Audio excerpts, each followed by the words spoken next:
नमस्कार, सुप्रभात, good morning. आप देख रहे हैं आईबीसी 24। मैं हूं आप सभी के साथ रचना नितेश। कहते हैं कि जब आप किसी के लिए अच्छा सोचते हैं तो वही अच्छाई आपके जीवन में लौटकर वापस आती है। यही प्रकृति का नियम है। इसी सुविचार के साथ शुरुआत कर रहे हैं साथ की बड़ी बात की। और सबसे पहले कोरबा से बड़ी खबर आपको बता दें, जहां पर बच्चियों को जंगल ले जाते युवक को ग्रामीणों ने पकड़ा है। बच्चियों को जंगल की तरफ जब ले जाता ग्रामीणों ने इस युवक को देखा तो ग्रामीणों ने यहां पर हल्ला किया, हंगामा मचाया। ग्रामीणों ने युवक के दुकान और घर पर भी हंगामा किया। इसके बाद कटघोरा थाना क्षेत्र से जुड़ा ये मामला है और जिस तरह से घटनाएं हो रही हैं, अपराध हो रहे हैं, उसे देखते हुए सतर्कता यहां पर ग्रामीणों ने बरती। और ग्रामीणों ने जब एक संदिग्ध युवक को कुछ बच्चियों को जंगल की ओर ले जाते देखा तो ग्रामीणों का गुस्सा फूट पड़ा और उसके बाद यहां पर हंगामा होता नजर आया। आप तस्वीर भी देखिए। हालांकि बाद में पुलिस ने इस भीड़ को काबू में किया, लेकिन ग्रामीणों ने युवक के दुकान और घर पर भी इसके बाद हंगामा किया, क्योंकि जिस तरह से युवक कुछ बच्चियों को जंगल की ओर ले जा रहा था उसे देखकर यहां पर ग्रामीण भड़क उठे। बाद में पुलिस बल यहां पर पहुंची और उसके बाद मामले को शांत करवाया गया।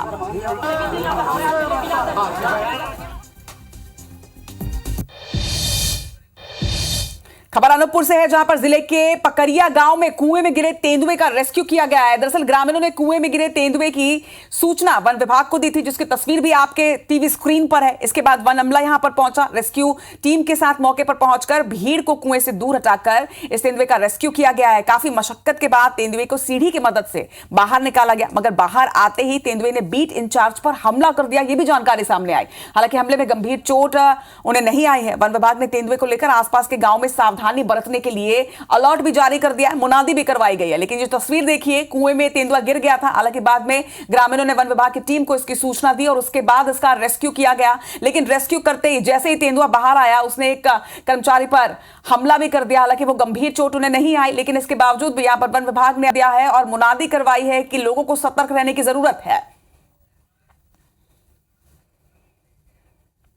खबर भिलाई से है, जहां भाजपा ने बैकुंठ धाम बिजली विभाग कार्यालय का घेराव किया। क्यों किया, यह भी खबर में आपको बताते हैं। बिजली कटौती सहित बिजली संबंधी कई समस्याओं पर प्रदर्शन किया गया है। भाजपा कार्यकर्ताओं ने कार्यालय कैंपस के अंदर घुसने की कोशिश की। तस्वीर आप देखिए, कितनी बड़ी संख्या में लोग यहां पर पहुंचे थे। यहां पर पुलिस बल की तैनाती की गई थी। पुलिस पार्टी ने भीड़ को रोका। इस बीच धक्का मुक्की भी हुई, जिसकी तस्वीर ये है। भाजपा कार्यकर्ता कार्यालय के अंदर दाखिल भी हुए, जहां पर पुलिस की समझाइश और ई चंद्राकर को ज्ञापन देने के बाद इस पूरे प्रदर्शन को खत्म किया गया। प्रदर्शन में वैशाली नगर कैंप और सुपेला मंडल से कार्यकर्ता भी शामिल हुए, लेकिन जिस तरह से भारी भीड़ यहां पर पहुंची थी उसको लेकर पुलिस बल की तैनाती भी की गई। बाद में धक्का मुक्की की भी तस्वीर नजर आई, लेकिन इसके बाद फिर यहां पर मामला शांत हुआ जब ज्ञापन सौंपा गया।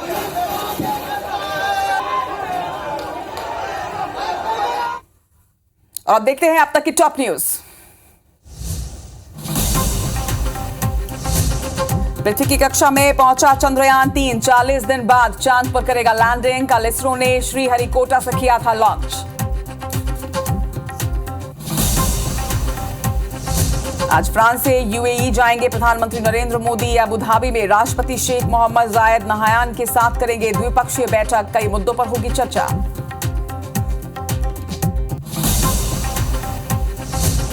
पूर्व पीसीसी चीफ मोहन मरकाम को एसटी, एससी, ओबीसी, अल्पसंख्यक विभाग की कमान। 3 मंत्रियों के बदले गए विभाग। सिंहदेव को ऊर्जा, रविंद्र चौबे को शिक्षा सहकारिता और ताम्रध्वज साहू को कृषि विभाग का अतिरिक्त प्रभार। आज सीहोर जिलों के दौरे पर रहेंगे सीएम शिवराज सिंह चौहान। आष्टा में लाडली बहना सम्मेलन में होंगे शामिल। दिव्यांगों को कृत्रिम अंग भी करेंगे वितरित।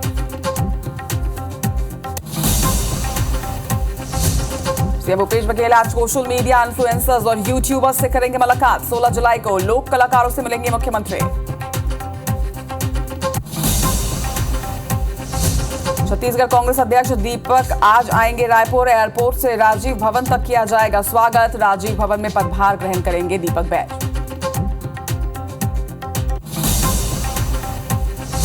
आज रायपुर में होगी भाजपा घोषणा पत्र समिति की बैठक। भाजपा प्रदेश प्रभारी ओम माथुर से प्रभारी नितिन नवीन करेंगे मंथन।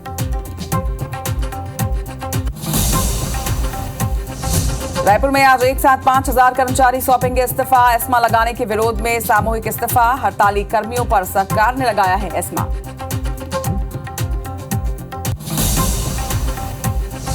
गुनो नेशनल पार्क में एक और चीते की मौत। जुलाई महीने में ही तेजस के बाद सूरज ने तोड़ा दम। अब तक 3 शावकों सहित 8 चीतों की हो चुकी है मौत। भारत ने तीसरे दिन जीता पहला टेस्ट, वेस्टइंडीज को पारी और 141 रन से हराया। अश्विन ने चटकाए 12 विकेट। 20 जुलाई से शुरू होगा दूसरा टेस्ट मैच।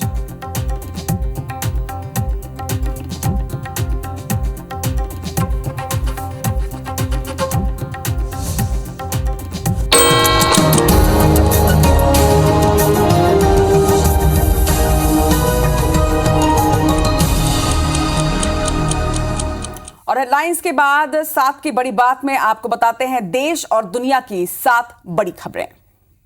2 दिवसीय फ्रांस यात्रा के बाद पीएम मोदी यूएई के लिए होंगे रवाना। कांग्रेस के संसदीय रणनीति समूह की आज होगी अहम बैठक। 23 अगस्त को चांद पर पहुंचेगा चंद्रयान 3, जिसका इंतजार पूरे विश्व को। आईआरसीटीसी घोटाला मामले में दिल्ली की राउज एवेन्यू कोर्ट में आज की जाएगी सुनवाई। 5वीं बड़ी खबर, दिल्ली में 4 दिन से यमुना नदी खतरे के निशान के ऊपर बह रही है, लोगों में अलर्ट जारी। 6वीं बड़ी खबर, लोकोविच ने रचा इतिहास, 35वीं बार ग्रैंड स्लैम फाइनल में पहुंचे, अब होगा मुकाबला।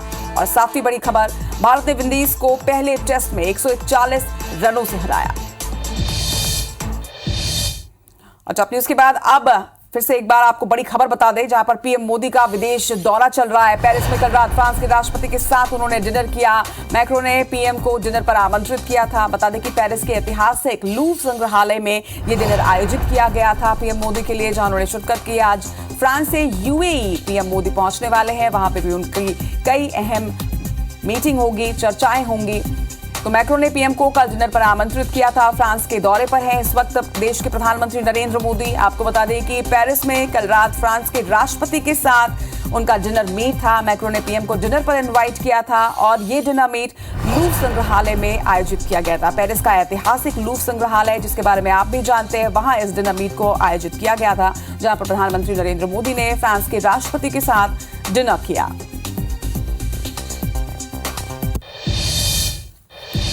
और अब बात करेंगे मिशन चंद्रयान 3 की। जी हां, भारत का मून मिशन चंद्रयान 3 इतिहास रचने की राह पर निकल पड़ा है। कल दोपहर लगभग 2:35 पर चंद्रयान 3 ने श्रीहरिकोटा के प्रोफेसर सतीश धवन अंतरिक्ष केंद्र से उड़ान भरी और 17वें मिनट में रॉकेट से अलग होकर 180 किलोमीटर की ऊंचाई पर अपनी कक्षा में पहुंच गया। ये तस्वीर पूरे विश्व ने देखी, पूरे भारत ने देखी। एक ऐतिहासिक क्षण था।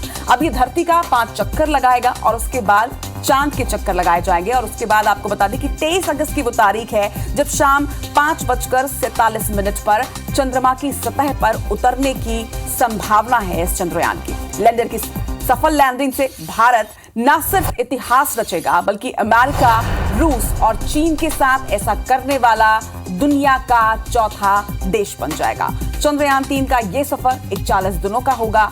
1 अगस्त को चंद्रयान चंद्रमा की परिक्रमा को शुरू करेगा। वहीं 17 अगस्त को चंद्रयान का प्रोपल्शन मॉड्यूल लैंडर मॉड्यूल से अलग होगा चांद पर। यह हमारी तीसरी उड़ान है जिसकी तस्वीर पूरे विश्व ने देखी और भारत के लिए निश्चित तौर पर एक गौरवान्वित क्षण था।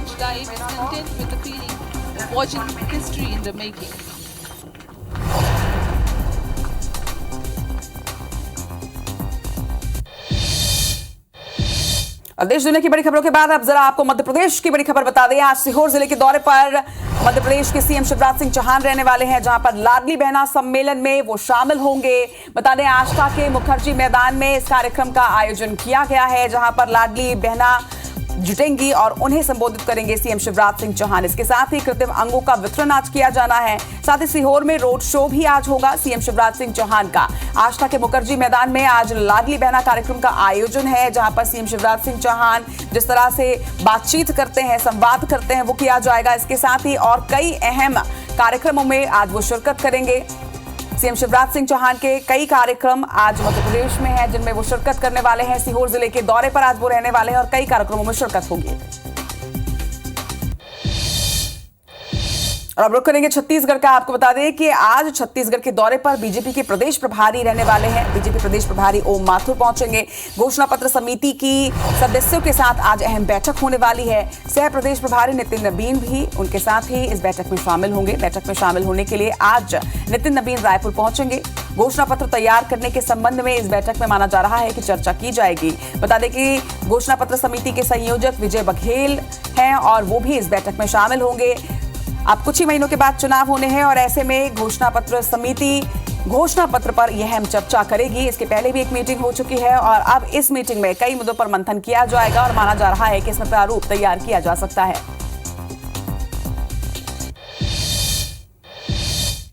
आज राजधानी रायपुर पीसीसी चीफ दीपक बैज पहुंच जाएंगे और अपना पदभार ग्रहण करेंगे। दीपक बैज दोपहर लगभग 2 बजे रायपुर पहुंचने वाले हैं। आपको बता दें कि पीसीसी चीफ बनने के बाद वो पहली बार छत्तीसगढ़ पहुंच रहे हैं। अब तक वो दिल्ली में ही है। राजधानी रायपुर में उनके स्वागत की जोरदार तैयारी की जा रही है। अगर आप शहर में निकल रहे होंगे तो आप भी देख रहे होंगे कि किस तरह से तैयारी की गई है कांग्रेस द्वारा अपने पीसीसी के स्वागत के लिए। एयरपोर्ट से लेकर पीसीसी दफ्तर यानी कि राजीव भवन तक के भव्य स्वागत की तैयारी कांग्रेस ने की है। राजीव भवन में पदभार ग्रहण करेंगे आज पीसीसी चीफ, जिसकी तैयारियां पिछले दिनों से ही जारी है और आज राजधानी रायपुर लगभग 2 बजे के वक्त पर पीसीसी चीफ दीपक बैज पहुंचेंगे। नए पीसीसी चीफ के स्वागत के लिए कांग्रेस की तैयारियां पूरी हैं। तो छत्तीसगढ़ में सियासी उठापटक के बीच मंत्रियों के विभागों में फेरबदल किए गए हैं। वो भी आपको पूरी तरीके से डिटेल दे दें। डिप्टी सीएम टीएस सिंहदेव को अब ऊर्जा विभाग का प्रभार सौंपा गया है। वहीं गृह मंत्री ताम्रध्वज साहू को कृषि और जैव प्रौद्योगिकी विभाग का अतिरिक्त प्रभार दिया गया है। बता दें कि नवनियुक्त मोहन मरकाम को एसटी, एससी, ओबीसी और अल्पसंख्यक विभाग की कमान सौंपी गई है। इधर रविंद्र चौबे को शिक्षा और सहकारिता विभाग का अतिरिक्त प्रभार दिया गया है। इस पर मंत्री ताम्रध्वज साहू ने फेरबदल को सामान्य प्रक्रिया बताया है। तो किस मंत्री को अब कौन से विभाग का प्रभार सौंपा गया, ये आपकी टीवी स्क्रीन पर। निश्चित तौर पे हम लोगों का मानना है कि हमारा कांग्रेस परिवार काफ़ी बड़ा है और सभी लोगों को जो जिम्मेदारियां हाईकमान के द्वारा दी जाती है उसका हम लोग बखूबी निर्वहन करते हैं। तो एक तरफ लगातार सियासी फेरबदल होता हुआ, दूसरी तरफ छत्तीसगढ़ में लगातार प्रदर्शन का दौर जारी है। संविदा कर्मचारियों का प्रदर्शन इस वक्त भी जारी है। नियमितीकरण की मांग को लेकर लगातार प्रदर्शन किया जा रहा है, लगातार हल्ला बोला जा रहा है। आज सामूहिक इस्तीफा सौंपने जा रहे हैं संविदा कर्मचारी। आपको बता दें कि जिस तरह से कर्मचारियों की हड़ताल पर एस्मा लगाया गया, उसके बाद ये आक्रोश और बढ़ता चला गया है और अब ये सामूहिक इस्तीफे के रूप में सामने आ रहा है। नवा रायपुर के तूता में प्रदर्शन आज कर्मचारी आज भी करने वाले हैं। एस्मा लगाए जाने के बाद भी आंदोलन जारी है और ये दिखाता है कि कर्मचारी पीछे नहीं हट रहे हैं। कर्मचारी भी अपनी मांग को लेकर अडिग नजर आ रहे हैं। एस्मा लगा दिया गया था 3 दिन पहले और एस्मा लगाए जाने के बाद भी कर्मचारियों का ये आंदोलन लगातार जारी है और आज हजारों की संख्या में संविदा कर्मचारी अपना इस्तीफा सरकार को सौंपने वाले हैं।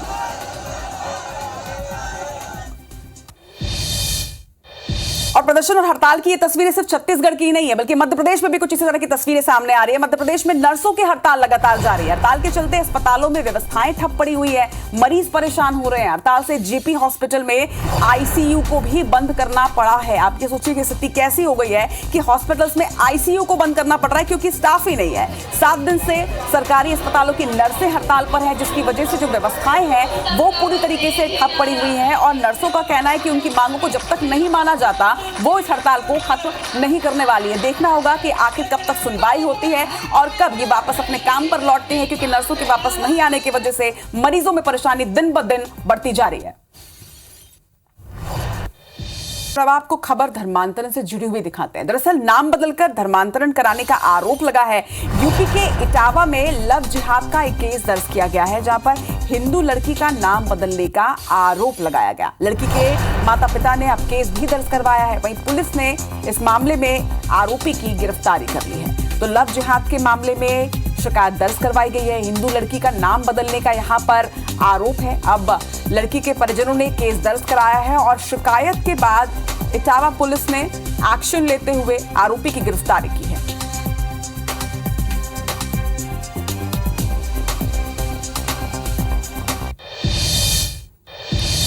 मध्य प्रदेश के श्योपुर स्थित कूनो नेशनल पार्क में एक और चीते की मौत हो गई। ये चीता नामीबिया से लाया गया था। चीता सूरज को कुछ दिन पहले ही बाड़े में खुले जंगल में छोड़ा गया था, जिस तरह का प्रोसेस है। चीते की मौत पर नेता प्रतिपक्ष डॉक्टर गोविंद सिंह ने सरकार पर अब जुबानी हमला बोला है। यानी चीते की मौत के बाद अब मध्य प्रदेश में चीतों पर सियासत शुरू हो चुकी है। उनका कहना है कि शिवराज सिंह चौहान सत्ता चलाने में असफल साबित हो चुके हैं। फिलहाल अब तक चीते सूरज की मौत का कारण सामने नहीं आया है ये, लेकिन आपको जानकारी दे दें कि 5 महीने के अंदर ये 8वां चीता है जिसकी मौत हुई है।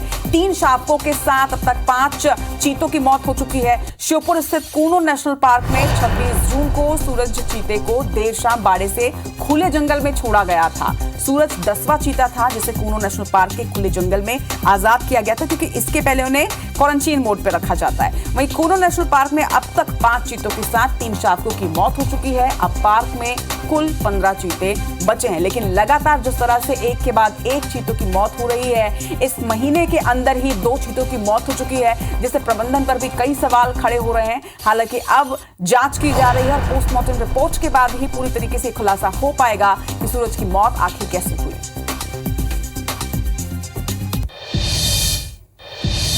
इधर हरियाणा के नूह में 2 तेंदुओं के शावक मिले हैं। बकरी चराने के लिए किसान जब गया हुआ था उसी वक्त उसने शावकों को देखा। जंगल से दोनों शावकों को उठा ले आया है और वन विभाग को इसकी सूचना दी, जिसके बाद वन विभाग ने दोनों शावकों को संरक्षण में लिया है। तो तेंदुए के शावक यहाँ बरामद किए गए। तस्वीर आप देखिए, बहुत ही खूबसूरत ये तस्वीर है। नन्हे शावकों को देखना लोगों को भी काफी पसंद आ रहा है। हरियाणा के नूह की ये तस्वीर बताई जा रही है। ये भी जानकारी सामने आई है कि किसान जंगल में गया था बकरियों को चराने और तभी उसने तेंदुए के नन्हे शावकों को देखा, जिसके बाद वो उन्हें उठाकर गांव में ले आया। बाद में वन विभाग ने इन शावकों को अपने संरक्षण में लिया है। जंगल से इन दोनों शावकों को लेकर किसान आया था और उसके बाद वन विभाग को जब इसकी सूचना मिली तो वन विभाग ने दोनों शावकों को अपने संरक्षण में लिया है। लेकिन दोनों शावकों की ये तस्वीर निश्चित तौर पर पूरे देश को काफी पसंद आ रही है।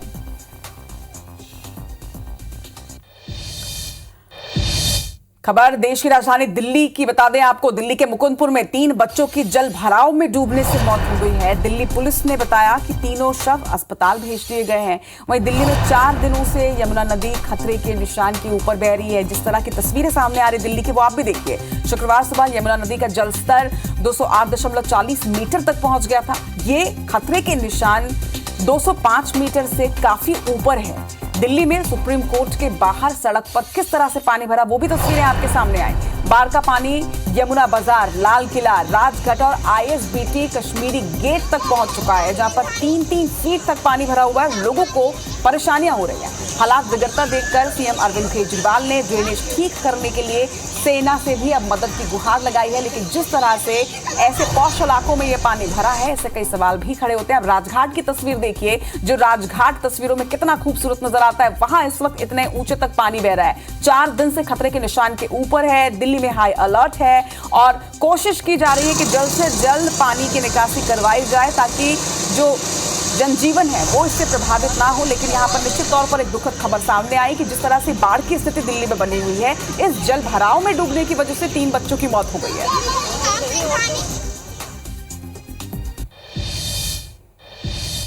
इधर हरिद्वार की तस्वीर भी आपको दिखा दें। हरिद्वार में भगवान भोलेनाथ की भक्ति का रंग लोगों में चढ़ा हुआ है। खराब मौसम के बीच कई राज्यों से यहां पर कांवड़ यात्री पहुंच रहे हैं।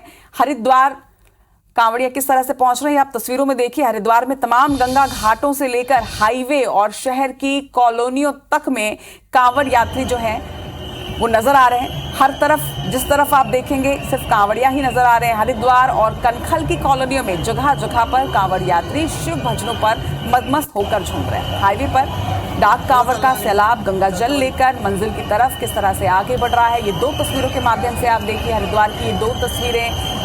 सावन के महीने में पूरे देश भर से जो कांवड़िए हैं वो जल लेकर भगवान शिव का अभिषेक करने के लिए पहुंचते हैं। और 2 तस्वीरों में देखिए आप कि किस तरह से एक तरफ हर तरफ जहां दूर दूर तक आप नजर फहराएं तो सिर्फ कांवड़िए ही नजर आएंगे, तो वहीं दूसरी तस्वीर में आप घाट की तस्वीर देखिए कि किस तरह से हुजूम यहां पर उमड़ पड़ा है।